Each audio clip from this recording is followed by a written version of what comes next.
Hello and welcome to Java with Jim.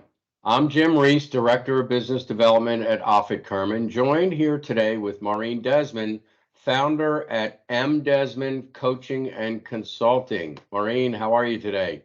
I am great. Thanks so much for having me, Jim. I'm excited about speaking with you today. Oh, good. The feeling is mutual. Thanks for joining me. So, Maureen, tell us about Desmond Coaching and Consulting. What do you do? And what makes what you do different from other companies that do the same thing within your vertical? Yeah, thank you. Great question. So, yes, my business name, oh, wow, is that boring? I do business as navigating change and loss quite a bit. It kind of gives a little bit more of an explanation of what I do with my coaching and consulting. And really navigating change and loss was hatched years ago just due to my own personal losses in my life at a young age. So I lost a sister when I was 20 and my father when I was 28, both tragically. My sister died in a car accident at 18 years old, and my dad dropped dead of a heart attack at the age of 53. So between those two experiences, I kind of organically went into this place where I became this empathetic person.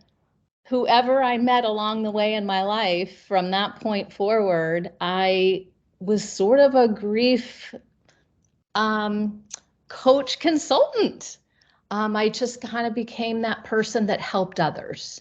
And so doing that really brought me to organically becoming that my entire life.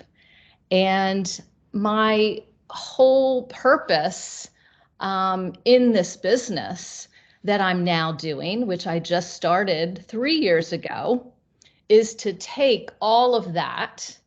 And I'm now a certified coach, 10 years.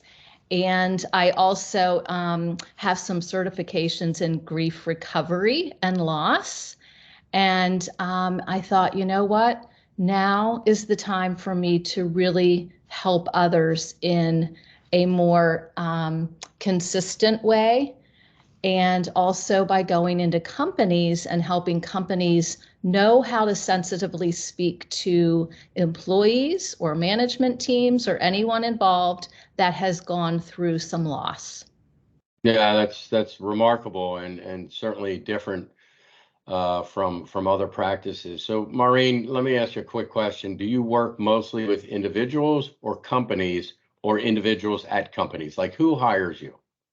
Yeah, great question. So companies hire me in, and I have an assortment of options. So a great example is a company who had lost an employee, and she was, someone who had worked for the company for a really long time, and the staff, all of the staff, was just really going through a grieving process, and so I met with the CEO and the senior vice president of HR and talked to them about, tell me more about your company, your business, and your staff, and what kinds of things do you feel like they need so that I can then provide you some recommendations. And usually what ends up happening is some people are not really, they don't really want to be in a group session,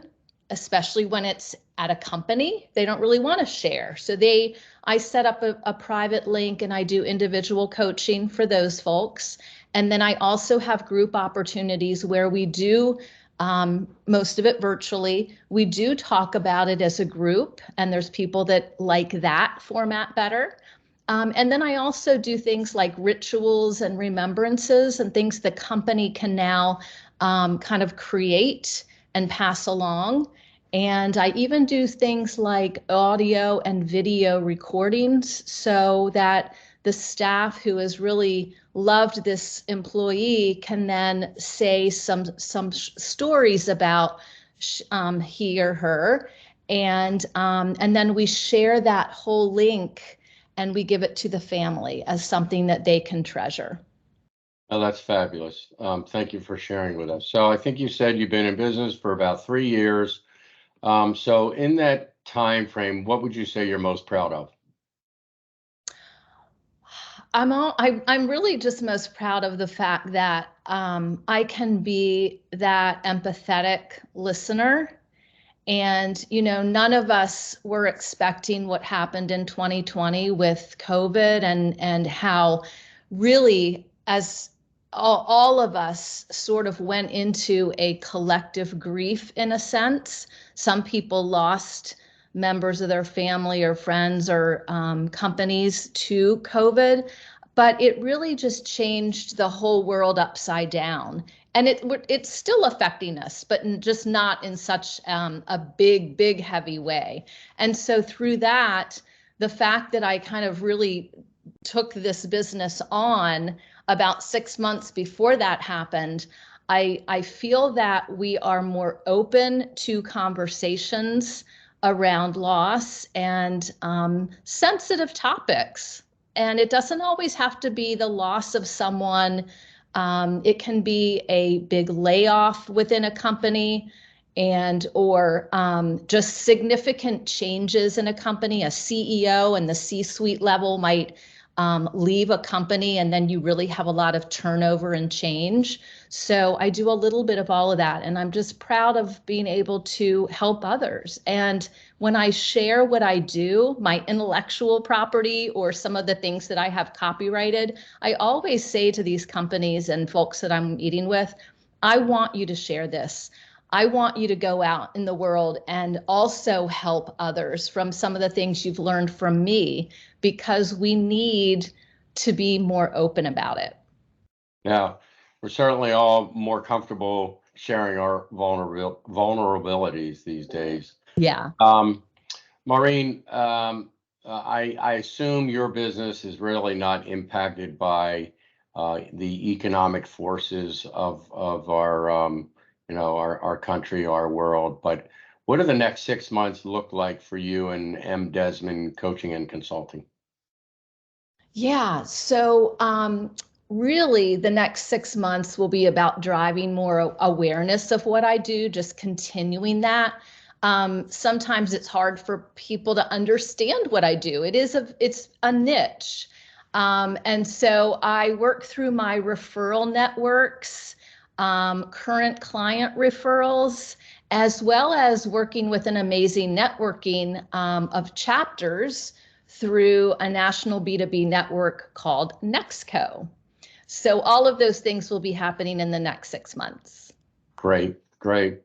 All right. So my favorite question, what do most people watching this not know about you, including myself, because I don't know much about you? Yeah. So my entire career was in working for two world-renowned media companies. I worked for Gannett, USA Today for 25 years, and then a couple of years at Bloomberg. And I was always in sales and sales management. So some people, when they know what I'm doing now and they don't know my background, they go, wow, how did you shift from that to what you're doing now? So now you have both pieces. But another piece too is I always love to talk about this. I completed 3 Marine Corps marathons. And the third one that I did actually saved my life. And I'll tell you a quick story. I was always trying to beat 4 hours for my marathon time. And the first one, I ran it in 4 hours and 4 seconds. Can you believe that? I missed it by 4 seconds. And the second one, it was like 4 hours and 2 minutes. So I was off even more. The third one, I did break my time that I was hoping, and I did it in 3 hours and 57 minutes. So it's still all like really, in a close time frame. But after that third marathon, I didn't recover. I didn't recuperate as I normally had. And I really started just feeling not so good. And so over the next few months, I just kept feeling weak, and I'd have these little fevers, but then they'd go away. And finally, I went to the doctors, and they sent me to have some blood work done. And come to find out, I had a very aggressive cancer. And so because of me paying attention to what happened, and I almost feel like it may have triggered, okay, I really overdid it because I had cancer. And so and then I entered into an NIH protocol, went through a very aggressive chemotherapy, and 21 years later, I'm still here, so it worked. But I always attribute the fact that I was always kind of paying attention to my health. And it wasn't because of the marathon. I just want to clarify that. But I listened, and it kind of saved my life because I started, taking action and never relapsed. So. Wow, that's a couple of awesome stories. Thank you so much for sharing so much about your past and your present, and a little bit about your future too. Yep, you bet. Yeah, great being with you. Thank you so much, and I know I'll be seeing you soon. Yes, Jim. Thank you. Take care. Bye.